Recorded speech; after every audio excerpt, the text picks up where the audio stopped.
जय हरी विठ्ठल माऊली. गजर कीर्तनाचा सोहळा आनंदाचा, को पावर्ड बाय गोपुरम कुंकू आणि हळदी पावडर या भक्तिमय सोहळ्याच्या पहिल्या भागामध्ये मी सन्मिता धापटे शिंदे तुम्हा सर्वांचं मनापासून स्वागत करते. संत तुकाराम महाराज विठ्ठलाचं खूप सुंदर वर्णन करतात. कमरेवर हात ठेवून विटेवर विठ्ठल उभा आहे. त्यांच्या कानामध्ये मकर कुंडल आहेत, कंठी कौस्तुभ मणी आहेत आणि गळ्यामध्ये तुळशीची माळ आहे. असं हे विठ्ठलाचं सावळं रूप हे अतिशय गोड आणि गोजिरं दिसतंय. श्रीकृष्ण हे विष्णूचे 8वे अवतार आणि पांडुरंग हे त्यांचंच स्वरूप. याच पांडुरंगाची एक सुंदर कथा सांगितली जाते.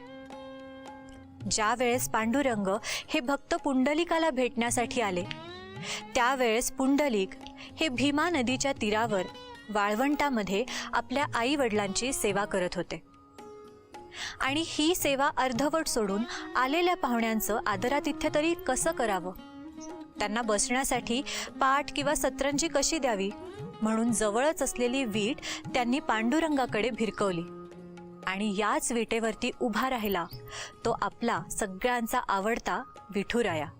ही माऊली आज सुद्धा या विटेवर युगेनयुगे उभीच आहे. इतर अनेक देव रागावतात, कोपतात, परंतु विठ्ठलाच्या बाबतीत मात्र तसं नाही. या विठ्ठलाला त्याचे भक्तगण सखा असं संबोधतात. प्रसंगी त्याच्यावरच रागावतात, त्याच्यावर चिडतात, त्याचं उणं काढतात, परंतु हा विठ्ठल मात्र शांतपणे त्याच विटेवर उभा आहे. एका अर्थी या विठेवरती विठ्ठलाने केवळ शरीराचाच नाही तर मनाचाही तोल सांभाळला आहे. या विठुरायाच्या चरणी आपणही नतमस्तक होऊयात आणि वळूया आपल्या आजच्या कीर्तनाकडे. कीर्तन सादर करत आहेत हरिभक्तीपरायण गणेश महाराज गुट्टे. राम कृष्ण हरी जय जय जय राम कृष्ण हरी जय जय राम कृष्ण हरी जय जय राम कृष्ण हरी जय जय राम कृष्ण हरी जय जय राम कृष्ण हरी जय जय राम कृष्ण हरी जय जय राम कृष्ण हरी जय जय राम कृष्ण हरी जय जय राम कृष्ण हरी जय जय राम कृष्ण हरी जय जय राम कृष्ण हरी हरी हरी हरी हरी. रूप पाहता लोचनी सुख झाले ओ साजनी, सुख झाले ओ साजनी, सुख झाले ओ साजनी. रूप पाहता लोचनी सुख झाले ओ साजनी, सुख झाले ओ साजनी, सुख झाले ओ साजनी. तो हा विठ्ठल बरवा, तो हा माधव बरवा, तो हा विठ्ठल बरवा, तो हा माधव बरवा, तो हा माधव बरवा, तो हा माधव बरवा. सर्व सुखाचे आगर बापर कुमादेवीवर, बापर कुमादेवीवर, बापर कुमादेवीवर. तो हा विठ्ठल बरवा, तो हा माधव बरवा, तो हा विठ्ठल बरवा, तो हा माधव बरवा, तो हा माधव बरवा, तो हा माधव बरवा. जय जय राम कृष्ण हरी जय जय राम कृष्ण हरी जय जय राम कृष्ण हरी जय जय राम कृष्ण हरी जय जय राम कृष्ण हरी जय जय राम कृष्ण हरी जय जय राम कृष्ण हरी जय जय राम कृष्ण हरी जय जय राम कृष्ण हरी जय जय राम कृष्ण हरी जय जय राम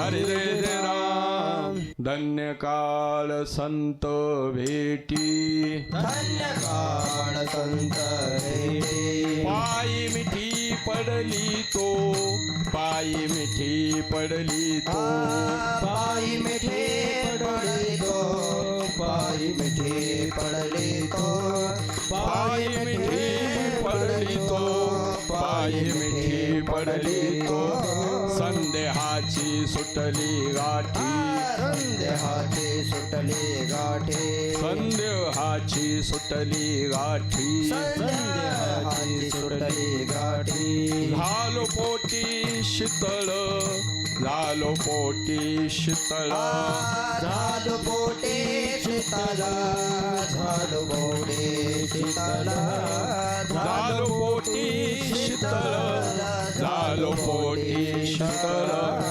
भवनदीचा झाला तारा भवनदीचा झाला तारा भवनदीचा झाला तारा भवनदीचा झाला तारा या उत्तरा प्रसादे या उत्तरा प्रसादे या उत्तरा प्रसारे या उत्तरा प्रसारे या उत्तरा प्रसादे या उत्तरा प्रसादे संदेहाची सुटली गाठी संदेहाची सुटली गाठी संदेहाची सुटली गाठी संदेहाची सुटली गाठी झालो पोटी शीतळ झालो पोटी शीतळ झालो पोटी शीतल झालो पोटी शीतल झालो पोटी शीतळ झालो पोटी शीतळ तुका म्हणे मंगळ आता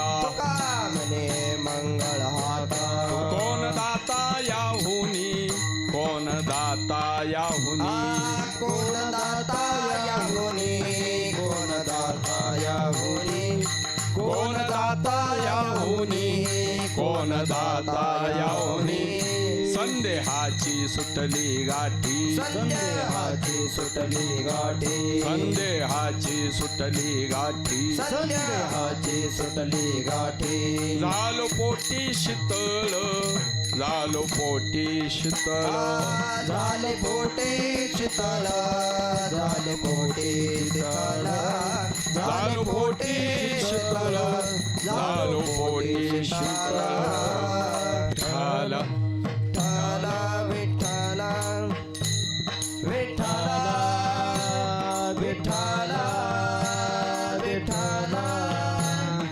विठ्ठल विठ्ठल विठ्ठल विठ्ठल विठ्ठल विठ्ठल विठाला विठाला टाळी वाजवा विठाला विठाला विठाला विठाला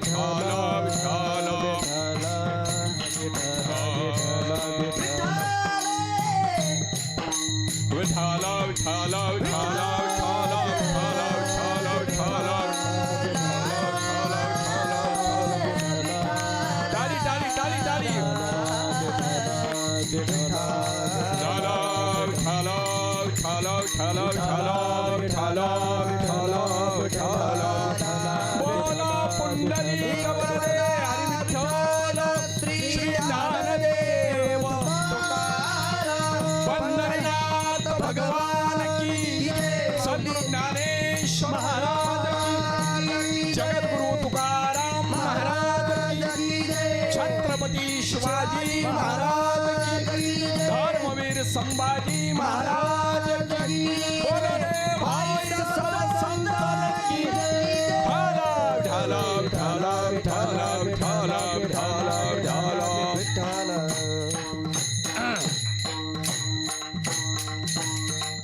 हरी हरी लोकाभिरामं रणरंगधीरं राजीवनेत्रं रघुवंशनाथं कारुण्यरूपं करुणाकरन्तं श्रीरामचन्द्रं शरणं प्रपद्ये महायोगपीठे तटे भीमरथ्यं वरं पुण्डरीकाय दातुं मुनीन्द्रे समागत्य तिष्ठन्तमानन्दकन्दं परब्रह्मलिंगं भजे पांडुरंगं पांडुरंगा करू प्रथम नमन पांडुरंगा करू प्रथम नमन पांडुरंगा करू प्रथम नमन पांडुरंगा करू प्रथम नमन दोसरे चरण संताचिया सरे चरण संत जिया दुसरे चरण संताचे या त्यांच्या कृपादाने कथेचा विस्तार कथेचा विस्तार त्यांच्या कृपादाने कथेचा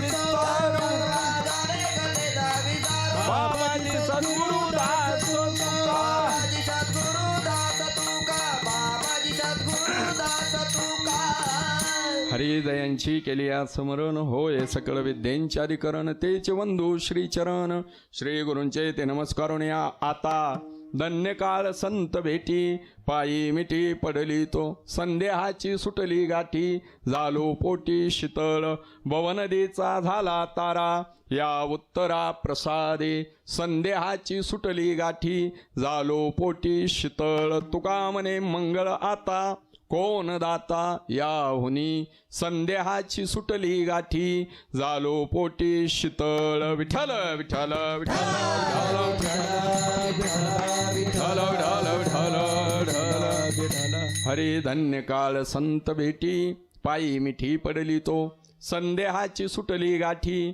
झालो पोटी शीतळ. प्रस्तुत प्राप्त स्थळी प्राप्त प्रसंगी कीर्तनरूपी सेवेकरिता निवडलेला अभंग महान भगवत भक्त विश्वमंडे या वारकरी संप्रदायाच्या कलशस्थानी विराजित असणारे देहूचे सुप्रसिद्ध साधू अर्थात जगद्गुरु तुकोबाराय.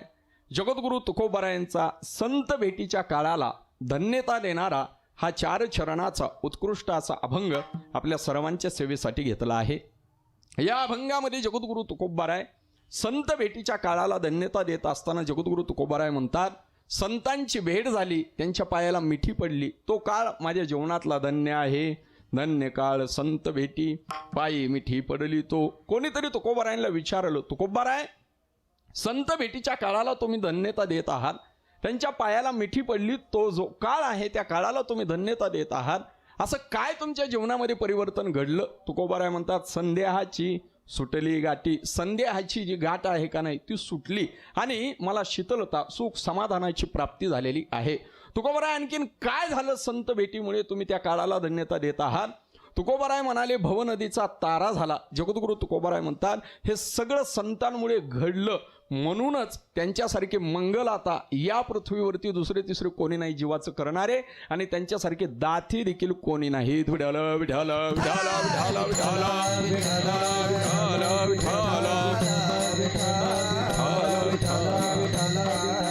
जगद्गुरु तुकोबारायांचा अतिशय गोड असणारा अभंग आपल्या सर्वांच्या समोर गायला.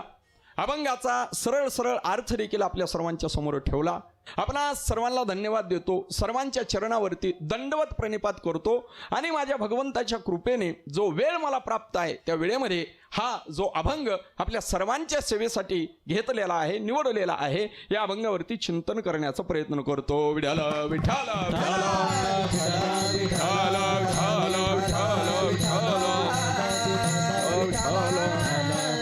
ऐका, इकडे लक्ष द्या. समग्र ब्रह्मांडाचं जर आपण चिंतन केलं ना, तर समग्र ब्रह्मांडामध्ये खूप साऱ्या अशा गोष्टी आहेत की त्या फार दुर्लभ आहेत, पण आपले जर प्रयत्न असतील ना तर आपण त्या दुर्लभ गोष्टीपर्यंत पोहोचू. खूप साऱ्या अशा गोष्टी आहेत. ऐका, चंद्रावरती जाणं सोपं नाही बरं. चंद्रावरती जाणं हा अतिशय दुर्लभ विषय आहे, पण आपल्याकडे जर प्रयत्न असतील आपण 100% चंद्रावरती जाऊ की नाही? आता सध्याच्या काळाला आपण पोहोचलो की नाही चंद्रावरती? मला सांगा ना. आपण चंद्रावरती पोहोचलो, चंद्रावरती आपण गेलो. अर्थात चंद्रावरती जाणे ही दुर्लभ घटना आहे, ही दुर्लभ गोष्ट आहे, पण आपल्याकडे जर प्रयत्न असतील ना तर आपण चंद्रावरती जाऊ. लक्षात घ्या. किंवा आपण पोहोचलो चंद्रावरती. सूर्यापर्यंत पोहोचणे, सूर्यापर्यंत जाणे ही दुर्लभ गोष्ट आहे, पण आपल्याकडे जर प्रयत्न असतील ना तर आपण सूर्यापर्यंत जाऊ. ऐका, आणखीन महत्वाचं ऐका, सागर तरणे ही दुर्लभ गोष्ट आहे, पण आपल्याकडे जर प्रयत्न असतील ना तर आपण संपूर्ण सागर जरी नाही तरलो, काही अंतर का होईना, आपण सागराचं तरू.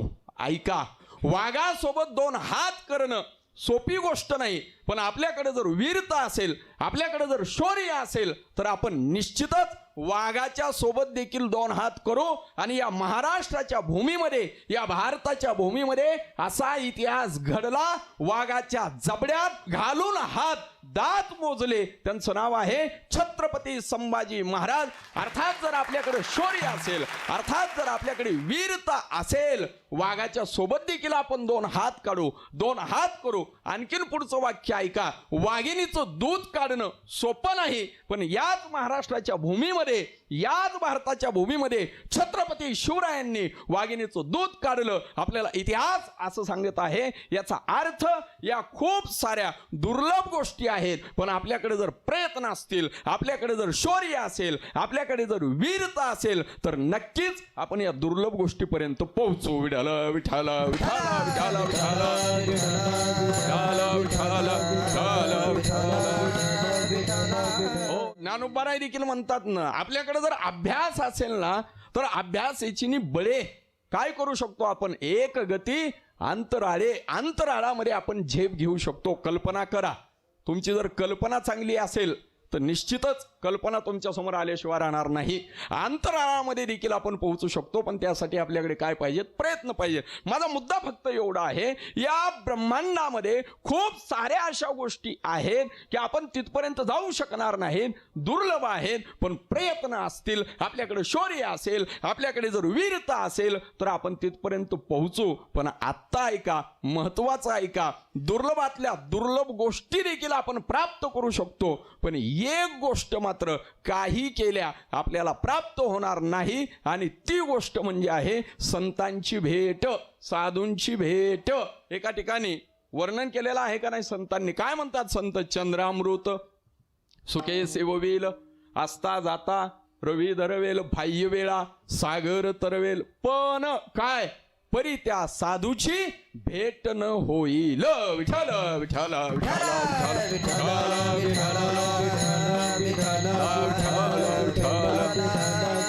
अर्थात माझा मुद्दा फक्त एवढा आहे की सर्वात दुर्लभ जर काय असेल ना, तर ती संतांची भेट आहे.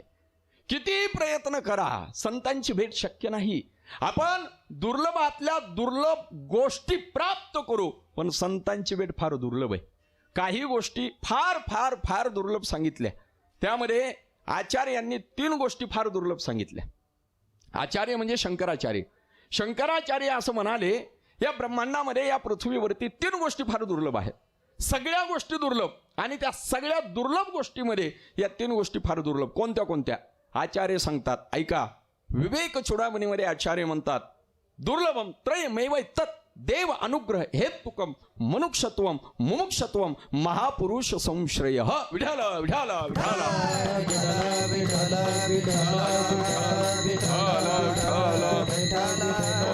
आचार्यांनी पहिली दुर्लभ गोष्ट तुम्हाला मला सांगितलेली आहे, मानव देहाची प्राप्ती, मनुष्यत्वम. मानव देहाची प्राप्ती ही साधारण घटना समजू नका महाराज. मानव देहाची प्राप्ती ही फार दुर्लभ गोष्ट सांगितलेली आहे. तुम्ही विचार करा, मानव देहाची प्राप्ती कोणत्या कारणाने होते? मानव देह हे जर कार्य आहे, मानव देह प्राप्तीसाठी कारण काय? कधीतरी चिंतन करा. एक जण मला म्हणला, महाराज मानव देह प्राप्तीसाठी पुण्य कार्य असेल. खरं सांगू तुम्हाला, पुण्य जर आपल्याकडे असेल, पुण्याचे प्रकार 2 केलेले आहेत. एक आहे सकाम पुण्य आणि एक आहे निष्काम पुण्य. सकाम पुण्य जर आपल्याकडे असेल ना, उत्तम भोगाची प्राप्ती होईल. अर्थात आपल्याला स्वर्गाची प्राप्ती होईल. काय? आपल्याकडे जर सकाम पुण्य असेल तर स्वर्गाची. स्वर्ग माहिती आहे ना तुम्हाला? काळजी करू नका, तुम्ही सगळे स्वर्गामध्ये जाणार आहात. तुम्ही म्हणाल कधी? आता कीर्तन झाल्याच्या नंतर. हो, तुम्हाला लगेचच घेण्यासाठी स्वर्गातनं इंद्रदेव विमान पाठवणार आहेत. फक्त तुम्ही कोण कोण जाणार आहात एकदा हातवरी करा बरं. शबास. आता 2-4 श्रोत्यांचे हातवरी झालेत. कीर्तन झाल्याच्या नंतर खरंच जर इंद्रदेवानं विमान पाठवलं तर पुन्हा म्हणू नका ठकीचं लग्न राहिलं होतं. पुन्हा म्हणू नका, नाही तर असंच असतं. नंतर सगळं आठवतं कधी? जाण्याची वेळ जवळ आल्याच्या नंतर. विठाल विठाल विठाल विठाल विठाल विठाल विठाल विठाल. सकाम पुण्य जर आपल्याकडे असेल ना तर काय होईल, आपल्याला उत्तम भोगाची प्राप्ती होईल, आपल्याला स्वर्गाची प्राप्ती होईल. पण मानव देहाची प्राप्ती आहे का तिथं? नाही. मग दुसरं पुण्य आहे निष्काम पुण्य. पुण्याचे प्रकार दोन आहेत. निष्काम पुण्य जर आपल्याकडे असेल तर काय होईल, आपल्याला देवाची प्राप्ती होईल. बरं का, लक्षात घ्या. देवाची प्राप्ती जर करण्याची इच्छा असेल ना तर काय करावं, निष्काम पुण्य करावं. निष्काम पुण्य. तुम्हाला खरं सांगू का महाराज, मानवी जीवनामध्ये देवाची प्राप्ती झाली पाहिजे हो. तुकोबाराय काय म्हणतात माहितीये? तुकोबाराय म्हणतात, ऐका ना, आपण जन्माला आलो आणि जन्माला आल्याची परमसार्थकता जर काय असेल ना तर फक्त आणि फक्त माझ्या भगवंताची प्राप्ती आहे. तुका म्हणे जन्मा आल्याचे सार्थक, तुका म्हणे जन्मा आल्याचे सार्थक, विठ्ठलची एक देखलिया. देवाशी तादात्म्य साधने, देवाची प्राप्ती होणे हीच या जीवाची परमसार्थकता सांगितलेली आहे. आणि जर आपल्याकडे निष्काम पुण्य असेल तर नक्की आपल्याला देव मिळतील. आता मुद्दा आपला असा आहे की पहिली दुर्लभ गोष्ट आहे मानवी देह. आता मला सांगा, आपल्याकडे जर सकाम पुण्य असेल तर आपल्याला उत्तम भोग प्राप्त होत आहेत, आपल्याकडे जर निष्काम पुण्य असेल तर आपल्याला देव मिळत आहे, पण मानवी देहाची प्राप्ती आहे का? नाही. मग चिंतन करा, मानवी देहाची प्राप्ती कुठल्या कारणाने होत असेल तर त्याचं उत्तर असं आहे. ऐका बरं, मानवी देहाची प्राप्ती कुठल्या कारणाने होते ऐका. पाप आणि पुण्य समसमान झालं पाहिजे. नाहीतर सुपीक डोकं असं लावू नका, पुण्याने मानवी देह मिळत नाही याचा अर्थ 100% पाप केल्याच्या नंतर मानवी देह मिळत असेल. पापाने देखील मानवी देह मिळत नाही, पापाने नरकाची प्राप्ती होत असते. विठ्ठल विठ्ठल विठ्ठल विठ्ठल. मानवी देहाची प्राप्ती कधी आहे, पाप आणि पुण्य समसमान झालं पाहिजे त्यावेळेस मानवी देहाची प्राप्ती. आता ही साधारण घटना आहे का सांगा. म्हणून हा जो मानवी देह आहे का नाही हा दुर्लभ सांगितलेला आहे. माऊलींनी ज्ञानेश्वरीमध्ये चिंतन केलं. माऊली म्हणतात, मिळवणी अनुष्ठानाचे नि उभे, ऐका, म्हणून समभागे शुभाशुभे, ज्याने मनुष्यत्व लाभे ते हे मिश्र फळ. मानवी देहाची प्राप्ती पाप आणि पुण्य समसमान झालं पाहिजे, लक्षात घ्या. आणि ही घटना एवढी सोपं समजू नका. ठरवून आपण समसमान पाप आणि पुण्य करू शकत नाहीत. त्यामुळे म्हणावं लागतं दुर्लभम मानुषो देहो. त्यामुळे म्हणावं लागतं नरदेह दुर्लभ जाना. ऐका, त्याचमुळे म्हणावं लागतं मानवी देह फार दुर्लभ आहे. बघा, मानवी देहाची प्राप्ती म्हणजे काय होतं सांगू तुम्हाला. काक ताली नावाचा न्याय सांगितलेला आहे. कावळा कधीच हाताला येत नाही. लक्षात घ्या बरं, जो हाताला येत नाही त्यालाच म्हणायचं कावळा. मग आपण कधी कधी एखादा मनुष्य जर सापडतच नसेल, तो जर हाताला लागतच नसेल तर आपण त्या माणसाला काय म्हणत असतो, माणूस आहे हो पण कसा. बोला बोला, माणूस आहे पण कसा, कावळाच. हा, कावळा. कावळा कोणाच्याच हाताला लागत नाही, पण एखाद्या वेळेस सहज आपले 2 हात आपण उंच करावेत, आपले 2 हात आपण वरी करावेत आणि सहजच कावळा हातामध्ये यावा. तसाच हा मानवी देह आहे. लक्षात घ्या. न घडे उपाय घडो आले, पावलो हा देह कागट्याळी. न्याय तो काकताली नावाचा न्याय सांगितलेला आहे न्यायशास्त्रामध्ये. असे खूप न्याय आहेत. विठ्ठल विठ्ठल विठ्ठल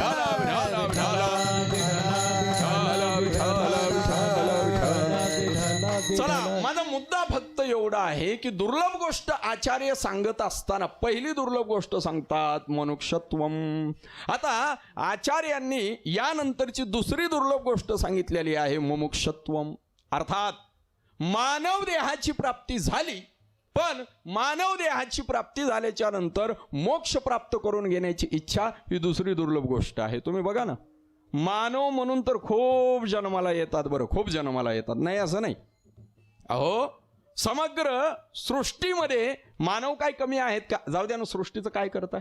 आपल्या देशाचा विचार करा, मानव म्हणून जन्माला आलेले काही कमी आहेत का? जाऊ द्या ना, आपल्या राज्याचा विचार करा, मानव म्हणून जन्माला आलेले काही कमी आहेत का? पण आत्ता ऐका, मानव म्हणून जन्माला आल्याच्या नंतर परमार्थ किती जणांना आवडतो आणि संसार किती जणांना आवडतो सांगा.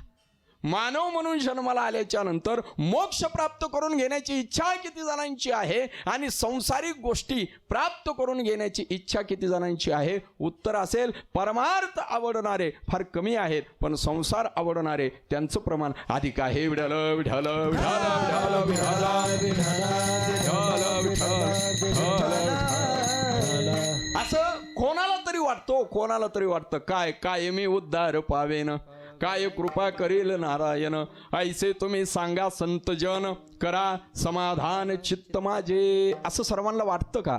नाही, असं सर्वांना वाटतं. कोणीतरी एखादा निराळाच, राजन परीक्षितीसारखे एखादेच निराळेच की त्यांना वाटतं माझा उद्धार झाला पाहिजे. ऐकी नाही, राजन परीक्षितीला वाटलं होतं का नाही? आपण श्रीमद भागवत कथा श्रवण केलेली असेल. राजन परीक्षितीला शाप मिळाला. आजपासून 7व्या दिवशी तक्षक नावाचा साप येईल आणि तो तक्षक नावाचा साप दंश करेल. हा शाप मिळाल्याबरोबर राजन परीक्षितीनं काय केलं? राजन परीक्षितींनी प्रत्येक महात्म्याला फक्त एकच प्रश्न केला, सांगा माझा उद्धार कशाने होईल, सांगा मला भगवंताची प्राप्ती कशाने होईल. याला म्हणायचं महाराज मुमुक्षु अवस्था. असं वाटलं कोणाला? राजन परीक्षितीला. अर्थात मानव देह प्राप्त होणे ही पहिली दुर्लभ गोष्ट आणि त्यानंतरची दुसरी दुर्लभ गोष्ट आहे मोक्ष प्राप्त करून घेण्याची इच्छा, की जी इच्छा तुकोबारायांना निर्माण झाली, जी इच्छा सर्व साधू संत महात्म्यांना निर्माण झालेली आहे, ही दुसरी दुर्लभ गोष्ट आहे. आणि आता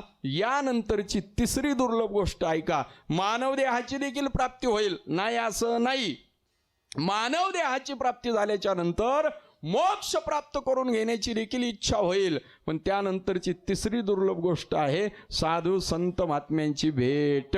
कधी कधी काय होतं महाराज, मोक्ष प्राप्त करून घेण्याची इच्छा निर्माण होते आणि मग माऊली म्हणतात ना, आस्थेची या महापुरी रिगता ती कोटीवरी, पण प्राप्तीची या पहिलं तरी एखादाच पोहोचत असतो. तो कोण असतो? ज्यांच्या जीवनात संतांची भेट होते, ज्यांच्या जीवनाला साधूची भेट होते, तेच पहिलं तरी प्राप्त पदापर्यंत जात असतात. त्यामुळे मानव देहाची प्राप्ती ही पहिली दुर्लभ गोष्ट ऐका, मोक्ष प्राप्त करून घेण्याची इच्छा ही दुसरी दुर्लभ गोष्ट आणि तिसरी दुर्लभ गोष्ट आहे साधू संत महात्म्यांची भेट. विठाल विठाल विठाल विठाल विठाल.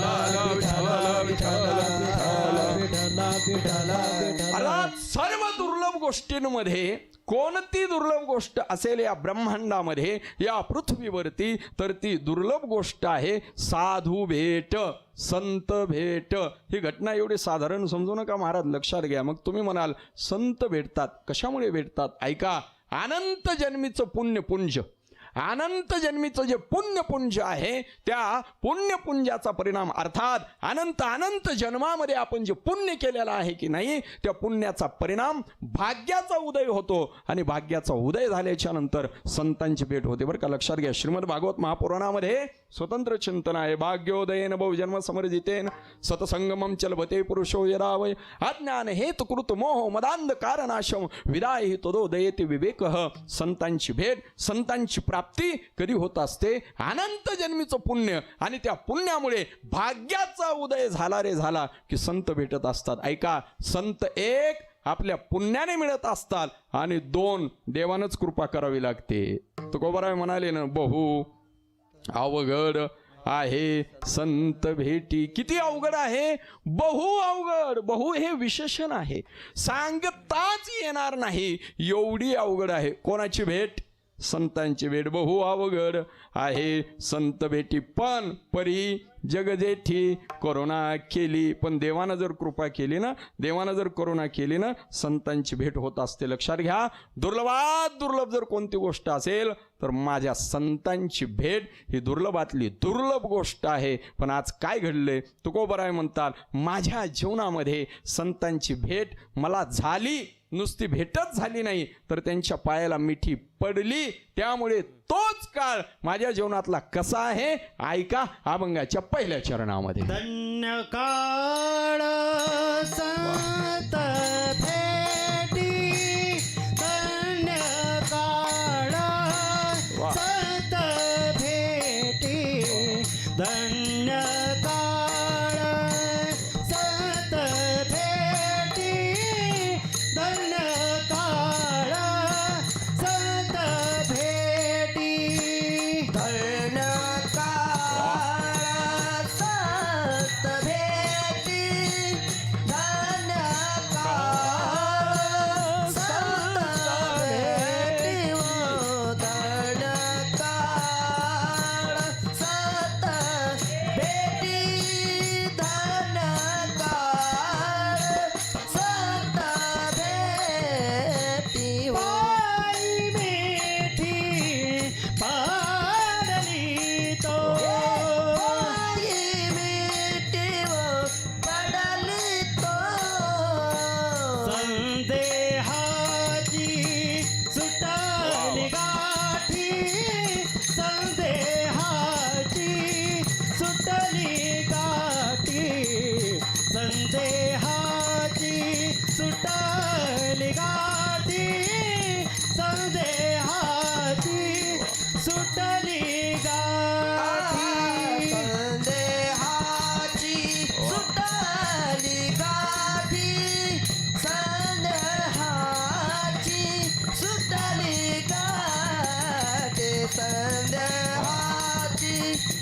सुटली गाठी संदेहाची हो सुटली गाठी हो.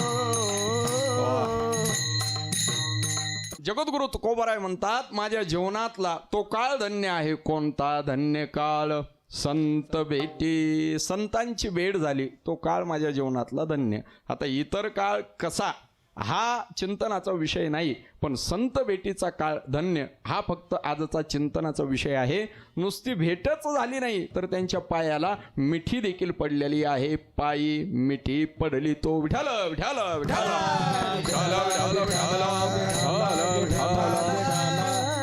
किती गोड बोलतायत ऐका जगद्गुरु तुकोबाराय. दुर्लभातले दुर्लभ कोण आहेत? संत आहेत. जगद्गुरु तुकोबाराय म्हणतात त्यांच्या पायाला मिठी पडली, भेटी झाली तो काळ माझ्या जीवनातला धन्य. भेटी आणि मिठी हे दोन वेगवेगळ्या प्रकारचे शब्द जगद्गुरु तुकोबारायांनी या अभंगामध्ये अभंगाच्या पहिल्या चरणामध्ये वापरलेले आहेत. जगद्गुरु तुकोबाराय म्हणतात भेटी पण झाली आणि पायाला मिठी पण पडली. असे दोन शब्द का? त्याचं कारण सांगतो महाराज मी तुम्हाला ऐका. भेट झाली हा जगद्गुरु तुकोबारायांच्या जीवनातला योग आहे. अर्थात तुकोबारायांना इथं योग आणि क्षेम या दोन गोष्टी सांगायच्या आहेत.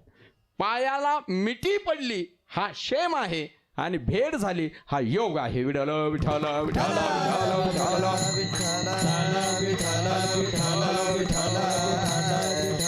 कारण काय असतं बघा, कधी कधी बऱ्याच गोष्टी प्राप्त होतात हा आपल्या जीवनामध्ये योग असतो, पण त्या गोष्टी टिकवणे हा आपल्या जीवनातला क्षेम असतो.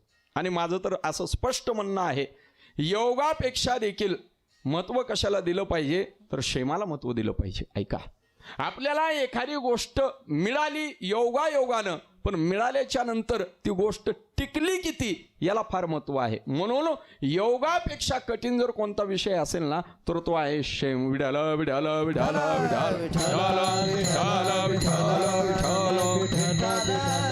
नाहीतर बऱ्याच वेळेला असं होतं बघा, काही गोष्टी आपल्याला प्राप्त होतात योगायोगानं. हा, योगायोगानं प्राप्त होतात काही गोष्टी, पण त्या प्राप्त झालेल्या गोष्टी टिकत नाहीत. त्याला अर्थ नाही हो. कधी कधी योगायोगानं आपल्याला पैसे मिळतात, सहजच लॉटरी लागते, सहजच आणखीन काहीतरी कुठल्या तरी कारणाने आपल्याला पैसे मिळतात, पण मिळालेले पैसे टिकले तर महत्वाचे ना. पण मिळालेले पैसे पुन्हा त्याच मार्गानं कुठंतरी वेगळ्या ठिकाणी पोहोचले तो उपयोग काय? विडाल विडाल विडाल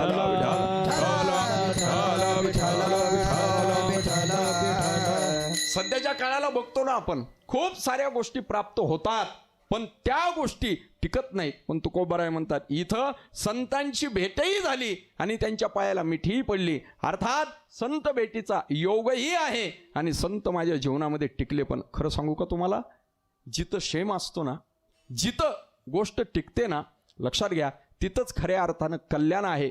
तेच प्राप्तीची पहिलं तरी पोहोचत असतात. नुसते योग असून महत्वाचे नसतात. जी गोष्ट आपल्याला प्राप्त आहे ती गोष्ट आपल्याला शेवटपर्यंत टिकवता आणि सांभाळता देखील आली पाहिजे. विडल विडल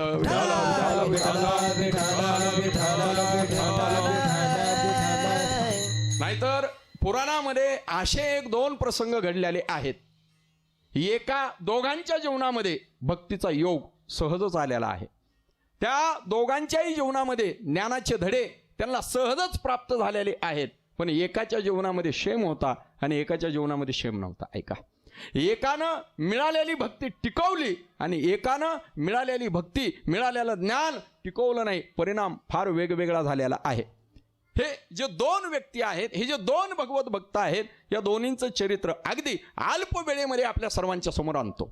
श्रीमद भागवत महापुराणामध्ये एक भरत नावाचा राजा सांगितलेला आहे. ऐका, हा जो भरत नावाचा राजा आहे का नाही, याच्या जीवनामध्ये सहजच या भरत नावाच्या राजाला ज्ञानाचे धडे मिळाले. ऐका, भरत नावाच्या राजाला सहजच भक्ती कळाली. सहजच भगवत भक्तीचा उदय होण्यासाठी, भगवत भक्ती कळण्यासाठी, ज्ञान कळण्यासाठी या भरत नावाच्या राजाला इकडं तिकडं दुसरीकडे कुठं जाण्याची गरज पडली नाही. या भरत नावाच्या राजाला कुठं तीर्थाच्या ठिकाणी जाण्याची गरज पडली नाही. यांच्या घरातच यांच्या वडिलांनी यांना ज्ञानाचे धडे दिले. हा त्यांच्या जीवनातला फार मोठा योग होता महाराज. त्यांना घरी ज्ञानाचे धडे मिळाले. श्रीमद भागवताचा पंचम स्कंद पंचम स्कंदामध्ये ऋषभदेवाचं चरित्र आहे. त्या ऋषभदेवाचे पुत्र आहेत हे भरत. म्हणजे ऋषभदेव म्हणजे फार मोठे साधू. ऐका, ऋषभदेव म्हणजे फार मोठे संत. संत ही एक अवस्था असते. ऐका, संत अवस्थेला पोहोचलेले ऋषभदेव, त्यांना आहेत 100 मुलं आणि त्या 100 मुलांना एक दिवस एकत्रित करून ज्ञानाचे धडे देतात.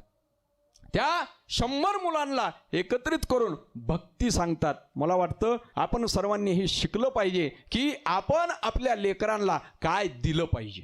ऐका, आपण आपल्या पुढच्या पिढीला काय दिलं पाहिजे या प्रसंगाच्या माध्यमातून शिकलं पाहिजे. महाराज, वाडवडिलांनी पुढच्या पिढीला काय दिलं पाहिजे. वाडवडिलांनी पुढच्या पिढीला चांगले संस्कार दिले पाहिजेत. लक्षात घ्या, आपण काय करतो, पुढच्या पिढीला कार घेऊन देतो. माझं बोलणं कळतंय ना? आपण कार घेऊन देतो. माझं म्हणणं नाही की आपल्या पुढच्या पिढीला कार घेऊन देऊ नका. माझं म्हणणं आहे कार घेऊन द्या, काही काळजी नाही. किती लाखाची कार घेऊन द्या, पण कार घेऊन देत असताना अगोदर संस्कार द्या. तुम्ही जर संस्कार दिले नाहीत तर कार देऊन तरी काय उपयोग. कुठंतरी जातील, धडकीतील, त्यांनाही ताप आणि तुमच्याही डोक्याला ताप. विठाला विठाला विठाला